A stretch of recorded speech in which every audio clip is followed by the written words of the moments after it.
हाय public, मी गणू आणि आज तुमचा भाऊ बसला रिक्षा चालवायला. परत पुढे गेलो तर लागला सिग्नल. तिथनं परत माल बिल होता, ते माल घेऊन परत निघालो. तिथनं परत कोपा खारणात पोचल्यावर गर्दी होती. म्हणलं रिक्षा नाही घ्यायची म्हणून दिली बापूंक रिक्षा. तिथनं परत आलेलो घरी येऊन फ्रेश ब्रेश झालो. तेवढ्यात भावाचा फोन आला, ह्यो बघा बक्कासूर कसा खातोय. तिथनं परत गेलो देवी बघायला. गार्डनमधली देवीचं ते सर्व देवींचं दर्शन घेतलं. देव्या बिव्या बघून झाल्या की परत निघालेलो आता कोपरखराण्याची आई माऊलीच्या दर्शनाला. तिथनं परत कोपरखराण्याच्या आई माऊलीचं दर्शन घेऊन कोपरखराणी जगदंबा बघितली. तिथनं परत निघालेलो बाहेर. तेवढ्यात हे बघा आम्हाला बारक्या भेटला. बारक्याला बी म्हटलं तर बारक्या म्हटला निघा चला गरबा बघायला. तिथनं गेलो तर भाऊ करतो का नाही ना आधीच. सगळ्यांचं झालं. तेवढ्यात सुक्का पाटीलची एंट्री झाली. वय नसतं हो, खेळायला वय नसते. मग काय भाऊ तरी सुट्टी देणार आहे. लास्टची 2-3 गाणी नाचलो, दंगा केला.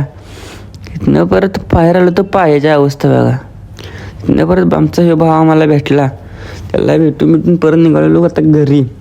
भेटूया आता आपण लवकरच नवीन ब्लॉगमध्ये.